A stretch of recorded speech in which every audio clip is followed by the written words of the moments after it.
Hello friends, आज के class में एपी का अगला टॉपिक कवर करेंगे जो है sum of first n term of an AP. कहने का मतलब क्या है कि एपी के एन टर्म का सम कैसे निकालेंगे। इसके पहले में पढ़े थे एपी का एन टर्म कैसे निकालते हैं, और आज हम पढ़ेंगे कि sum of first n term of an AP. AP के फर्स्ट एन टर्म का सम क्या होगा। तो हम पहले क्या पढ़े हैं कि terms of an AP. AP के कोई टर्म्स को लिखते हैं स्टार्टिंग से, तो ए होता है a plus D, A plus two d, इस तरह से डॉट डॉट होता है। और nth टर्म एपी का होता है तो उसको हम लिखते हैं एन से रिप्रेजेंट करते हैं nth टर्म जो होता है।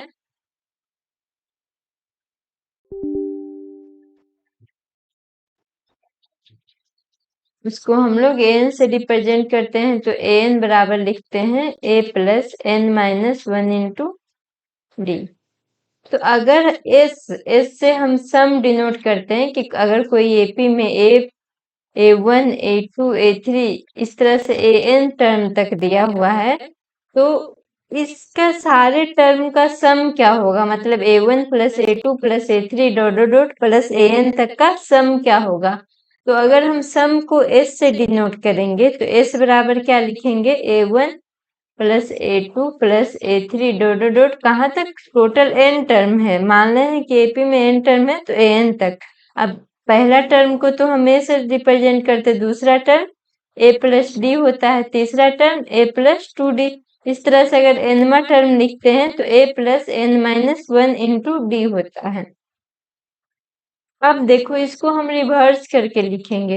अब सम निकालने के लिए क्या करेंगे कि रीराइटिंग, देखो वही लिखा है S equal to A plus D, सब अलग अलग टर्म है, ए वन है ए टू है, ए हो गया ए वन, ए हो गया ए टू ए थ्री, और इस तरह से एन, मतलब कि टोटल एन टर्म का सम इस तरह से लिखेंगे। इसको इक्वेशन वन माने हैं।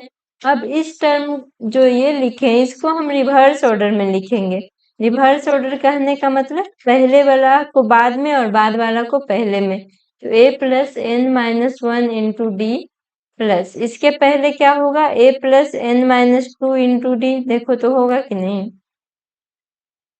एक डी कम हो रहा है कि नहीं। देखो तो इसके पहले वाला टर्म ए था ए प्लस टू डी, इसके पहले वाला टर्म को ए प्लस डी लिखे हैं। तो उसी तरह से अगर लास्ट वाला term a plus n minus one into d है तो इसके बाद वाला टर्म हो जाएगा a plus n minus two into d. मतलब एक डी माइनस हो जाएगा, यहाँ पे एक डी माइनस हो रहा था तो यहाँ पे टू डी माइनस हो जाएगा, प्लस डॉट डॉट डॉट इधर से ये वाला term a plus d plus a, इस तरह से लिखेंगे। वही लिखा है S equal to A plus n minus one into d plus a plus n minus two into d plus dot dot dot a plus d plus a. इसको equation one two मान लिए। देखो पहले डिनोट हम क्या कर रहे हैं कि सम एन टर्म का सम को एस से डिनोट कर रहे हैं, और एन टर्म जैसे हम लिखते हैं एपी का फॉर्मूला से उस तरह से लिख दिए, उसको इक्वेशन वन माने हैं। अगला प्रोसेस में क्या, अगला जो स्टेप है उसमें हम क्या कर रहे हैं कि बस इसी को उल्टा करके लिख दे रहे हैं, रिवर्स ऑर्डर में लिख दे रहे हैं। मतलब जो लास्ट वाला है उसको हम पहले लिख रहे हैं और पहले वाला को लास्ट में। तो इसको इक्वेशन टू मान रहे हैं। अब क्या करना है कि दोनों इक्वेशन को ऐड करना है। Equation on adding one and two, term by एक एक टर्म को, मतलब इसका पहला टर्म इसका पहला टर्म दोनों को ऐड करेंगे, इसका दूसरा टर्म इसका दूसरा टर्म, दोनों इक्वेशन का टर्म वाइज ऐड करेंगे। तो इधर क्या हो जाएगा, वन टू को ऐड करेंगे तो इधर एस प्लस एस हो जाएगा, दोनों तरफ ऐड होगा तो एस एस टू एस हो जाएगा। अब देखो यहाँ पे ये क्या होगा, यहाँ पे पहला टर्म क्या था, ए था, तो अब इसको ऐड करेंगे तो ए, और दूसरा इक्वेशन का पहला टर्म है a plus n minus one into d, तो ये क्या हो जाएगा टू ए plus n minus one into d. उसी तरह से अगर देखेंगे, देखो तो इसका दूसरा टर्म क्या था, ए प्लस डी था, और इस दूसरा इक्वेशन लिखे हैं उसका दूसरा टर्म है a plus n minus two into d. तो यहाँ पे क्या आ जाएगा, टू ए plus d plus n d minus d, n d minus two d. इसको सोल्व करके अगर हम लिखेंगे तो टू ए plus n d minus d आ जाएगा। तो 2a plus n minus 1 into d. देखो पहला टर्म को जोड़े हैं दोनों इक्वेशन का तो भी आ रहा है 2a plus n minus 1 into D. अगर दोनों इक्वेशन का दूसरा टर्म जोड़े हैं तो 2a plus n minus 1 into D. इसी तरह से अगर हम इस दोनों इक्वेशन का तीसरा टर्म जोड़ेंगे तो भी आएगा 2a plus n minus 1 into d. तो यहाँ पे क्या हो रहा है, जैसे देखो तीसरा टर्म यहाँ पे n माइनस 3d हो जाएगा और n माइनस 3d यहाँ पे 2d है तो 3d में से 2d चला गया, बाकी सब तो सेम ही रहेगा। 3d में से 2d चला जाएगा, एक d बचेगा, मतलब n माइनस 1 इंटू डी बचेगा। उसी तरह से अगर लास्ट वाले टर्म को जोड़े तो इसका लास्ट टर्म हो रहा है a plus n minus 1 into D और इसका a, तो ये भी आ जाएगा 2a plus n minus 1 into D. कितना बार जोड़ा गया है तो n बार, क्योंकि टोटल n टर्म है तो n टर्म क्या आ रहा है 2a plus n minus 1 into d. ये वाला जो आ रहा है n टाइम्स आ रहा है। तो कोई भी जैसे एक को 10 बार लिख करके जोड़ेंगे तो ये क्या डायरेक्ट हम 10 गुने 1, मतलब जितना बार लिख रहे हैं और जिस संख्या को लिख रहे हैं उसको गुना कर देते हैं। तो ये 2a plus n minus 1 into D दोनों को जोड़े हैं तो दोनों का तो दोनों में n टर्म है तो जोड़ के भी n टर्म ही आएगा। n टाइम जोड़े हैं तो n 2s बराबर अब क्या हो जाएगा कि 2a plus n minus 1 into D n बार है तो इसको सीधे हम 2s बराबर लिख सकते हैं n into 2a plus n minus 1 into D. क्यों लिखेंगे, क्योंकि n टर्म से और इसको ये जो है ये टोटल n टाइम्स लिखा गया है। तो 2s बराबर आ जाएगा n 2a plus n minus 1 into D. अब इसका वैल्यू क्या आ गया n by 2 2a plus n minus 1 into d. तो यही आ गया कि sum of first n term of a is given by s equal to n by 2 into 2a plus n minus 1 into d. ये formula आ गया कि सम कोई भी एपी का अगर पहले स्टार्टिंग से टर्म दिया हो तो nth टर्म का हम सम लिखेंगे s equal to n by 2 into 2a plus n minus 1 into D. अब देखो इसको एक और फॉर्म में लिख सकते हैं, s बराबर n बाई 2, 2a को हम लिख सकते हैं a प्लस a और plus n minus 1 into D. अब यहाँ पे जो a plus n minus 1 into d है ये nth टर्म है, AP का nth टर्म को हम लिखते हैं a plus n minus 1 into D. nth term कहने का मतलब किसी AP में n टर्म है तो जो an होता है लास्ट टर्म होता है। अगर किसी AP में n टर्म दिया है तो यहाँ पे s इक्वल टू इस तरह से भी लिख सकते हैं n by 2 into a plus an, इसको इक्वेशन 3 मान रहे हैं। अब if there are only n terms in AP, अब किसी एपी में n टर्म दिया है, देखो किसी एपी में जैसे 15 टर्म दिया है तो 10 टर्म तक का सम कहेगा तो हम S10 निकालेंगे। तो इसमें लास्ट टर्म जो होगा जितना टर्म है उतना एपी, तो S बराबर जो है S कहेगा जितना तक, स्टार्टिंग से कहेगा जितना टर्म तक, तो n का वैल्यू रखेंगे तो s निकल जाएगा। लेकिन हमको अगर n ही टर्म दिया कहेगा कि 15 टर्म है और सम भी 15 टर्म का निकालना है तो उस कंडीशन में हम n को लास्ट टर्म बोलेंगे तो s बराबर n by 2 into a plus n और l से लास्ट टर्म डिनोट करते थे यहाँ पे n by 2 into a plus l हो जाएगा। अब हम क्या करते हैं कि Sn, s से हमको सम रिप्रेजेंट करता है और Sn लिख देते हैं तो Sn क्या होता है कि फर्स्ट n टर्म, जैसे एपी में हम पढ़े थे nth टर्म जो स्टार्टिंग से निकलता है तो Sn इक्वल टू जो फॉर्मूला आया है भी स्टार्टिंग से n टर्म के लिए फॉर्मूला है कि Sn बराबर n by 2 into a plus an। अब क्या कर रहा है कि द nth टर्म, एक रिमार्क दिया हुआ, the nth term of an AP is the difference of the sum of first n term and the sum of first n minus 1 term that is an बराबर Sn minus Sn minus 1। जैसे देखो कोई भी AP दिया रहेगा 1 2 3 4 5, तो क्या कह रहा है कि an हम इस तरह से भी लिख सकते हैं एक और कि Sn टोटल टर्म है इसका सम। देखो तो इस वाले को संख्या को लिखने के लिए ये सब का सम में से इसका ये पूरा का सम घटा देंगे तो ये वाला संख्या नहीं आ जाएगा। तो वही an बराबर लिखें कि Sn अगर n टर्म है तो Sn पूरा संख्या का सम माइनस उसके पहले तक का संख्या का सम, तो ये सारा तो कैंसिल आ जाएगा, अब बचेगा लास्ट टर्म, मतलब an equal to Sn minus Sn minus 1।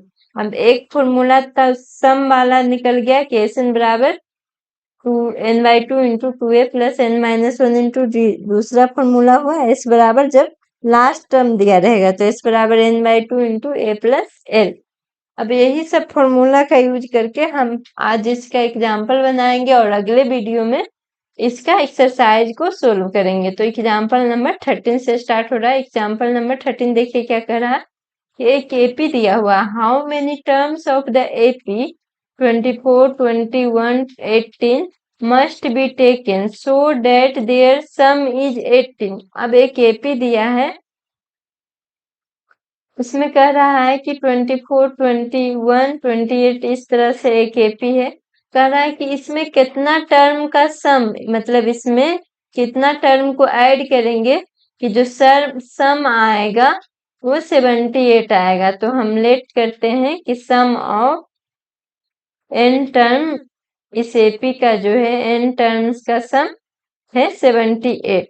कहने का मतलब Sn इक्वल टू 78 हो गया। अब Sn बराबर फॉर्मूला क्या हम पढ़े हैं, n/2 into 2a plus n-1 into d.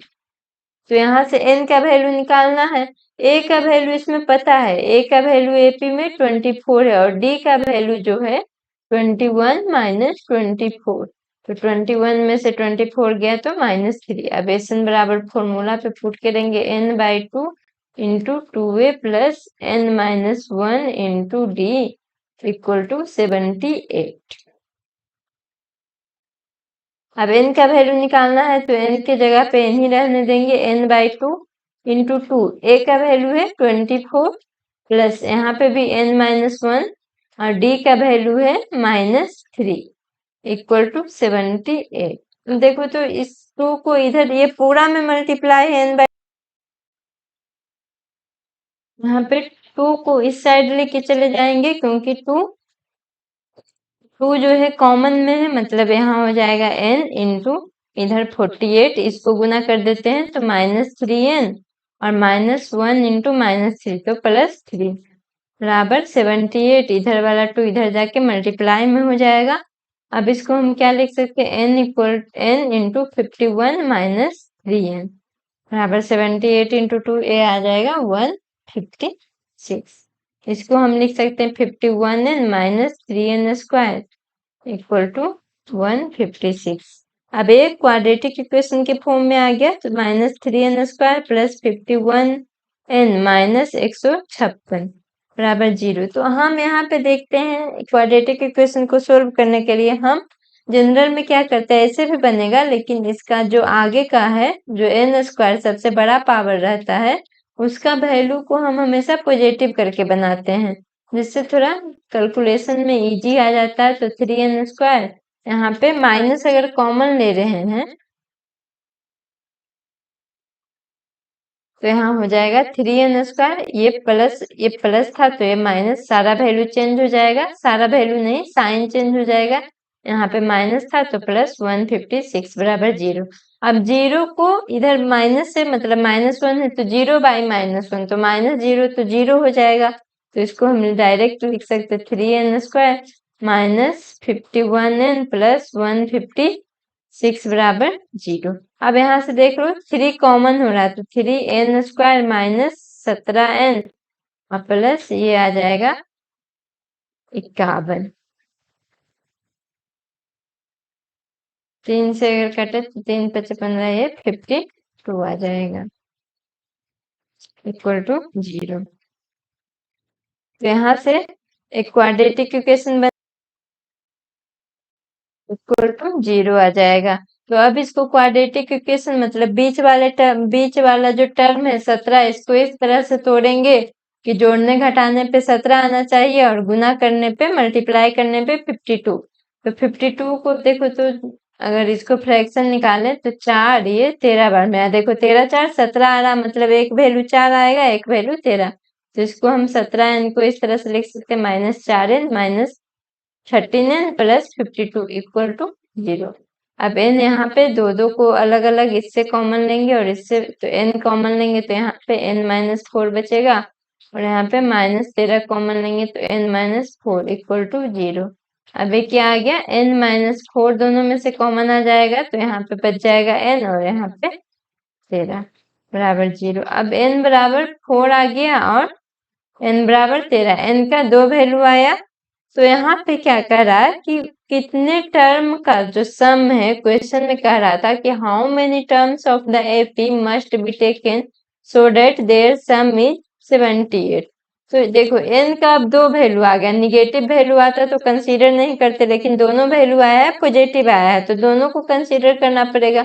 मतलब दोनों को कंसीडर करने का मतलब 4 टर्म का सम भी 0 होगा और 78 टर्म और 13 टर्म का, सॉरी 4 टर्म का भी सम 78 होगा और 13 टर्म का भी सम 78 हो जाएगा। तो देखो 4 टर्म का सम 78 होगा, ये तो समझ में आ रहा। अब एक 4 टर्म का सम और 13 टर्म का सम 78 कैसे हो रहा है, तो देखो ये एपी क्या है, घटते जा रहा है। तो आगे ऐसा होगा कि घटते घटते कुछ वैल्यू माइनस में आएगा और जब जब 13 टर्म्स तक जाएंगे तो ये माइनस वाला और प्लस वाला बाकी सब 0 आ जाएगा। मतलब इसका 4 टर्म और प्लस 13 टर्म, 13 टर्म 4 के बाद जितना पांचवा से 13 टर्म टर्म तक वैल्यू 0 आएगा। तो अगर से 4 टर्म में 0 जोड़ेंगे तो भी वही आएगा।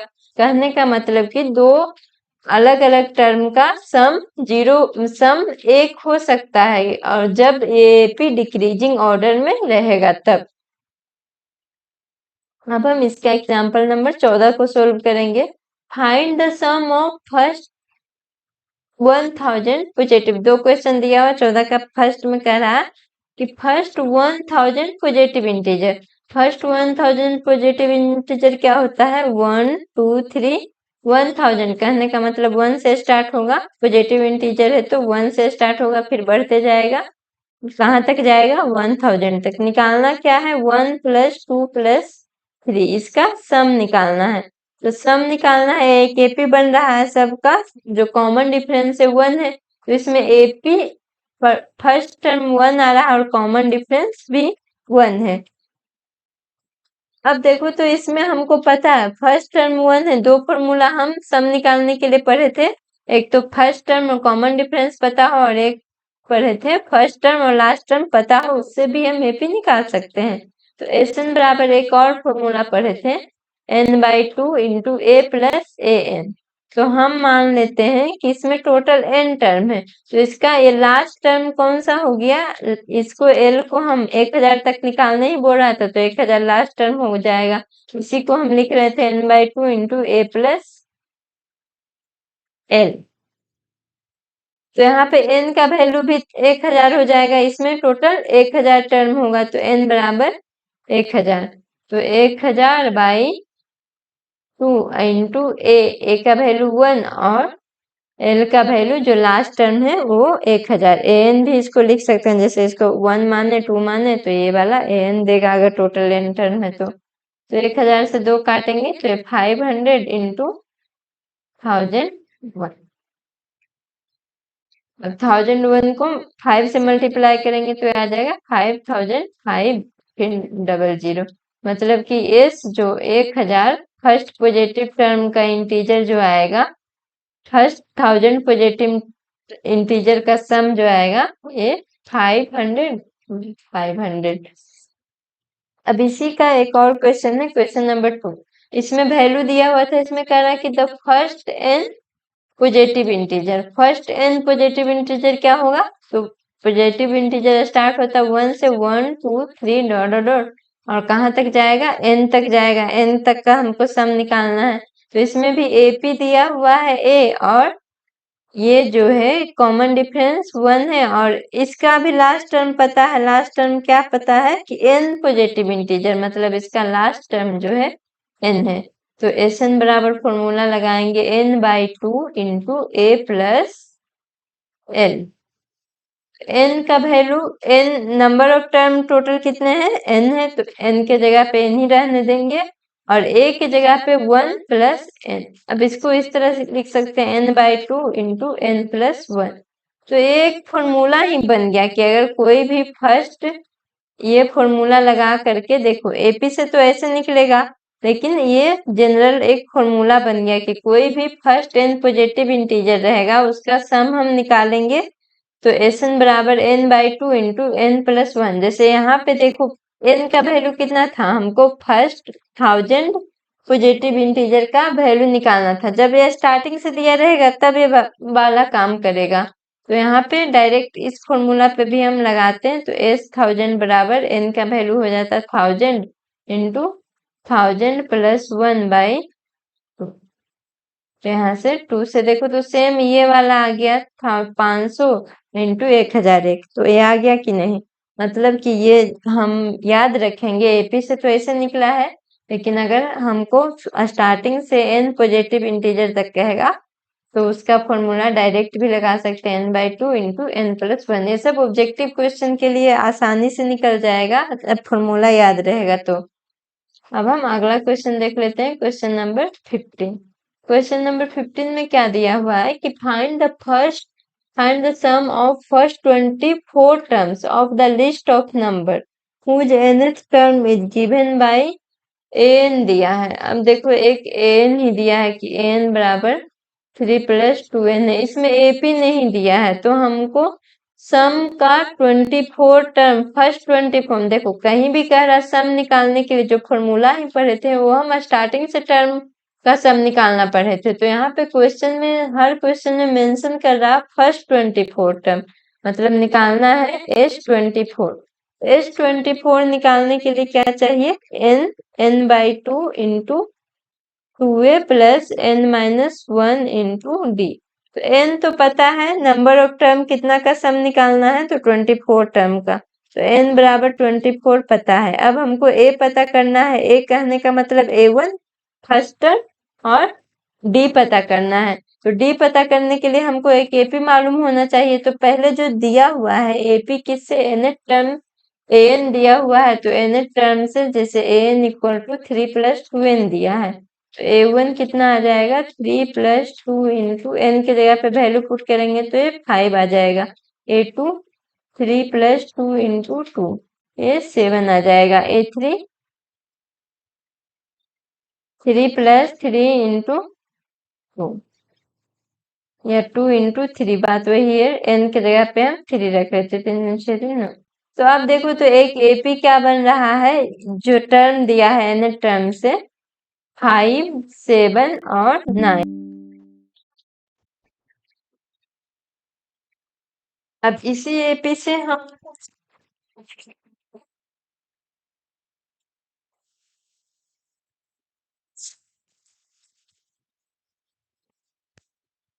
इस AP से फर्स्ट टर्म मालूम चल गया और साथ ही साथ कॉमन डिफरेंस भी पता चल गया। तो एक AP जो बनाया, जो दिया हुआ था n टर्म, उससे एक AP बना 5, 7, 9 डॉट डॉट डॉट। तो इससे फर्स्ट टर्म पता चल गया कि A 5 है और D सब में 2 का डिफरेंस है। तो हमको निकालना है S24। तो S24 बराबर निकालेंगे 24/2 इंटू 2 A के जगह पे 5 और n की जगह पे 24 टर्म का सम निकालना था तो 24-1 D के जगह पे 12 बार में कट जाएगा, आएगा 10 प्लस इंटू 2। तो ये आ गया 12 और 10 प्लस 46। अब 12 इंटू 56 आ गया। अब 12 को 56 से गुना करेंगे तो ये आ जाएगा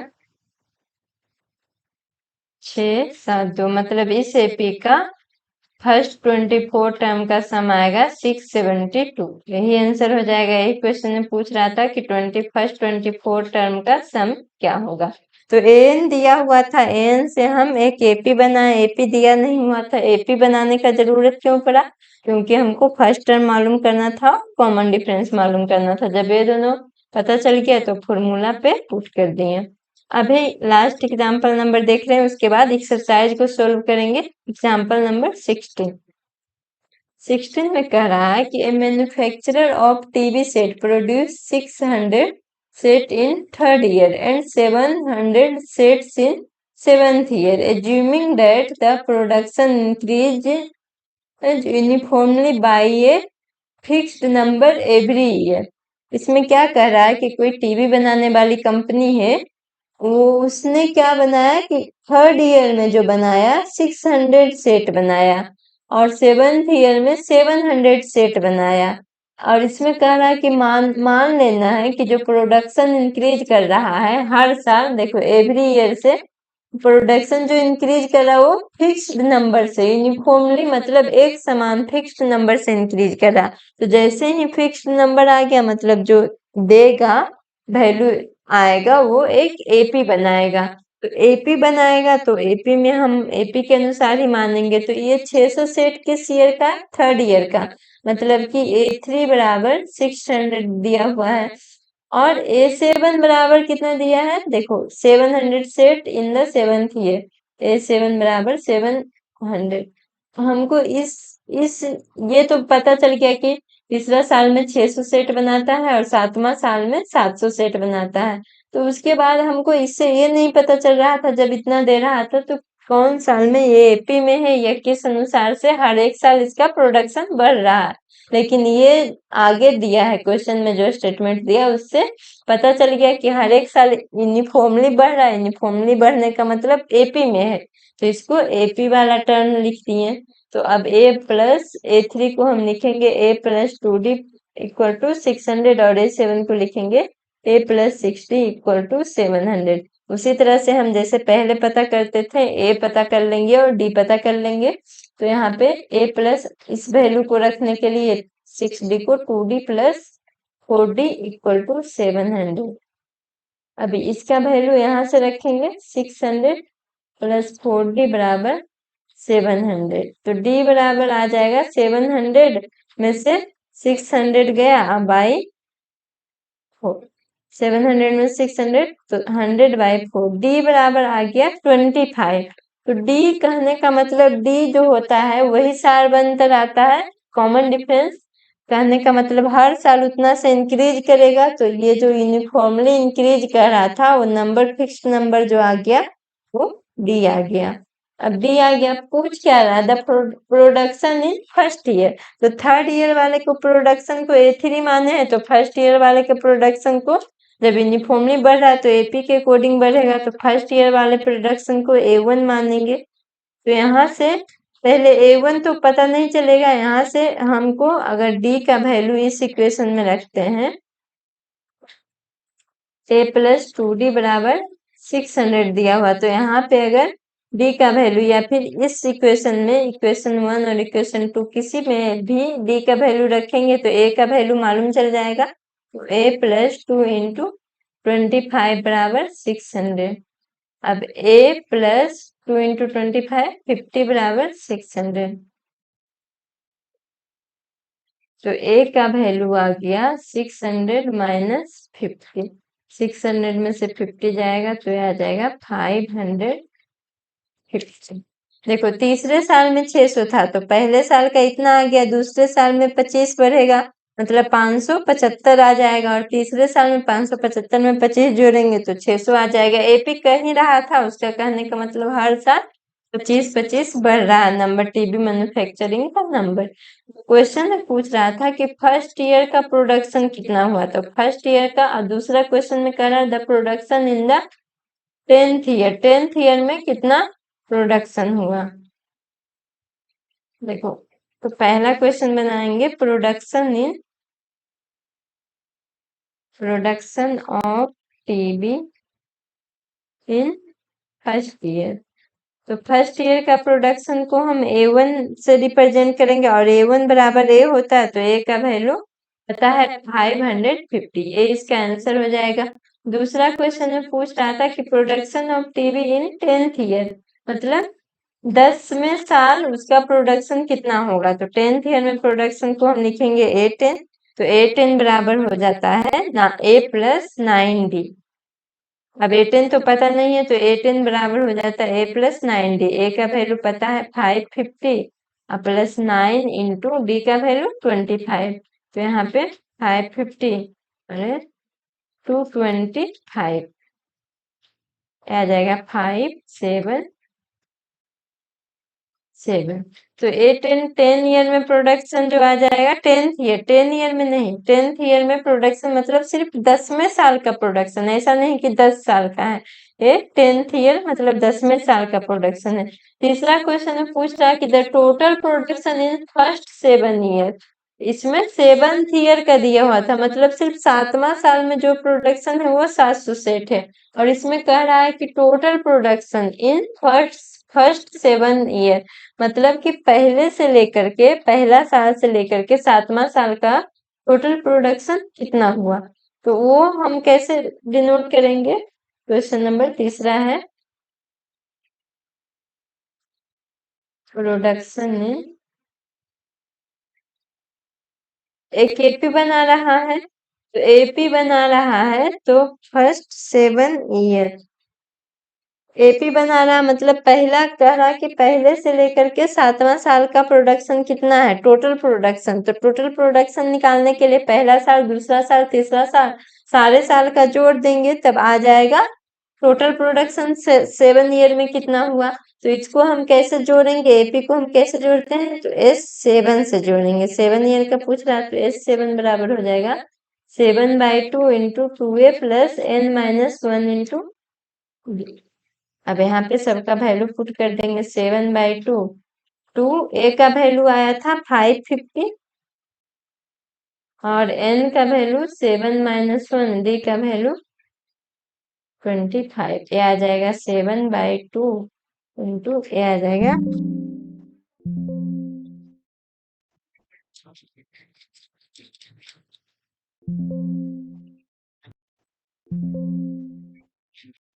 इसको 5 10 ये आ जाएगा 1100 प्लस 6 इंटू 25, तो 6 इंटू 25 हो जाएगा 150। अब इसको 7/2 इधर से जोड़ेंगे तो से 5 1250 आया।